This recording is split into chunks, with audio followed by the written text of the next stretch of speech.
जब प्राप्त होता है या नॉलेज होता है तो होता क्या है? क्या बात है। जब आत्मा का मिलन होता है, पहले तो ये हम वर्ड ही नहीं बोलेंगे कि मिलन होता है। जब हम रियलाइजेशन, अटेनमेंट, जब हम ये जान पाते हैं कि हम ही आत्मा है, क्योंकि हम ही आत्मा है और कोई नहीं है।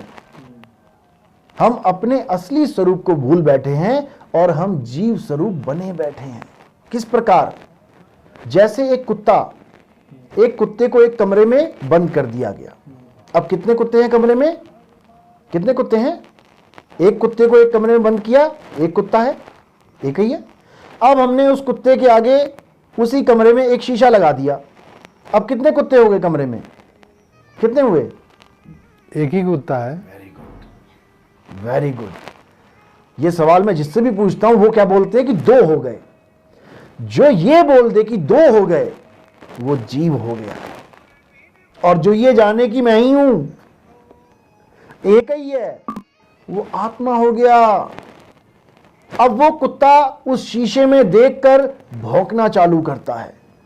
भौंक भौंक के मर जाता है। अब वो जीव अवस्था में आ गया। अब करना क्या है? गुरु क्या करेगा? असत्य को छुड़वा देगा। यानी खुद से भिन्न अगर वो किसी भी वस्तु को जान रहा है, खुद से भिन्न अगर वो किसी भी वस्तु को सत्य मान के बैठा है, खुद से भिन्न वो किसी भी भगवान के नाम का जाप कर रहा है, खुद से भिन्न वो किसी भी मंदिर मस्जिद गुरुद्वारे में जाके पूजा पाठ कर रहा है, खुद से भिन्न वो किसी भी शरीर की क्रियाकलापों को कर रहा है, तो वो खुद से दूर है। इसीलिए कबीर साहब भी ये बात कहते हैं। कबीर साहब ने अपनी वाणियों में शब्द का जिक्र किया है। शब्द का मतलब कोई हिंदी, पंजाबी, उर्दू, फारसी का शब्द नहीं। शब्द का मतलब होता है तुम्हारा सत्य स्वरूप। कबीर साहब कह रहे हैं हम हैं शब्द हम माही, हमसे भिन्न और कछु नाही। शब्द न भिन्न से देही, और कहें कबीर हम शब्द से नहीं। कबीर साहब समझा रहे हैं कि हे जीव, जब तक तुम ये नहीं समझ जाते कि तुम आत्मा हो, तुम्हारा सत्य स्वरूप आत्मा है, तब तक तुम कभी भी अपनी जीव दशा से अलग नहीं हो सकते। यानी तुम हमेशा परमात्मा से, आत्मा से दूर ही रहोगे।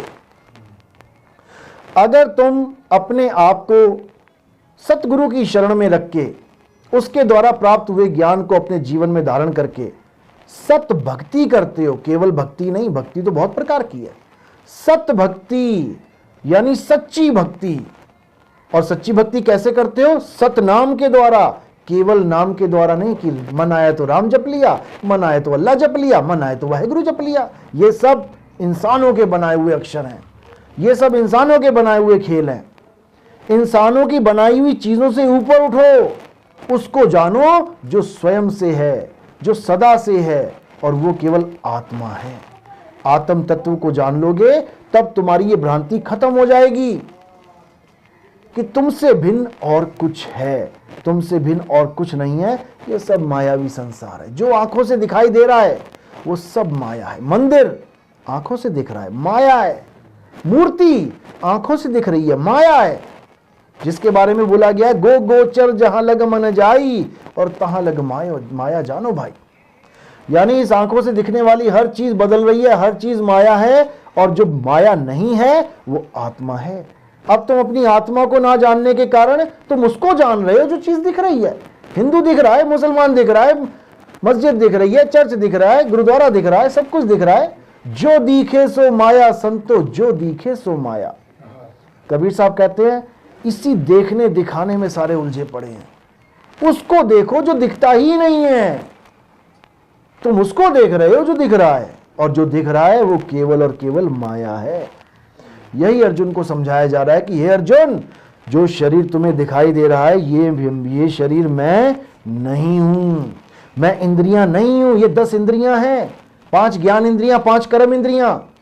ये इंद्रियां मैं नहीं हूं, मैं इंद्रियतीत हूं। ये काया मैं नहीं हूं, मैं कायातीत हूं। ये मन माया मैं नहीं हूं, मैं मायातीत हूं। मैं मनोतीत हूं, यानी मन से पार हूं, माया से परे हूं। ये तो मेरी माया है जिसको देख के लोग मुझे कृष्ण समझ रहे हैं। ये शरीर कृष्ण नहीं है, क्योंकि इस शरीर की तो मृत्यु हुई है। पैर में तीर लग के तो क्या कृष्ण जी की मृत्यु हो गई? बिल्कुल नहीं। जो मुझे शरीर करके जानते हैं, हे अर्जुन, वो मूर्ख है, नादान है। मैं शरीर नहीं हूं, मैं पुरुष नहीं हूं, मैं स्त्री नहीं हूं, मैं नपुंसक भी नहीं हूं, मैं मछली भी नहीं हूं, मैं कछुआ भी नहीं हूं, मैं वराह भी नहीं हूं, मैं नरसिंह भी नहीं हूं, मैं राम भी नहीं हूं, मैं श्याम भी नहीं हूं, मैं विष्णु भी नहीं हूं, मैं शंकर भी नहीं हूं। मैं शरीरों से परे आत्मा हूं। हे अर्जुन, तेरे और मेरे कई जन्म हो चुके हैं। मतलब ये नहीं कि मेरे कई जन्म हो चुके हैं, मतलब मैंने कई शरीर धारण किए हैं। मेरा जन्म नहीं होता, मैं अजन्मा हूं, मैं नित्य हूं, मैं शाश्वत हूं, मैं सनातन हूं। जो मुझे इंसान करके जानता है कि मैं मुरली बजा रहा हूं, मैं गाय चरा रहा हूं, असल में वो केवल इंद्रियों को देख पा रहा है। मैं इंद्रियां नहीं। ये 10 इंद्रियों की काया है। 5 ज्ञान इंद्रियां, 5 कर्म इंद्रियां। ज्ञान इंद्रियां जिनसे हमें ज्ञान होता है। आंख से ज्ञान होता है, लाल है, पीला है, काला है, हरा है। नाक से ज्ञान होता है, खुशबू है, बदबू है। चमड़ी से ज्ञान होता है, ठंडा है, गर्म है। जीभ से ज्ञान होता है, कड़वा है, मीठा है। तुमको देख रहा है, ये 10 इंद्रियां बैठी हैं, वो 10 इंद्रियां बैठी हैं। 10 10 10 10 सारे संसार में जो भी तुम देख रहे हो, जितने भी इंसान तुम देख रहे हो, तुम 10 इंद्रियों को ही देख रहे हो। लेकिन जो कृष्ण हैं वो इंद्रियतीत हैं।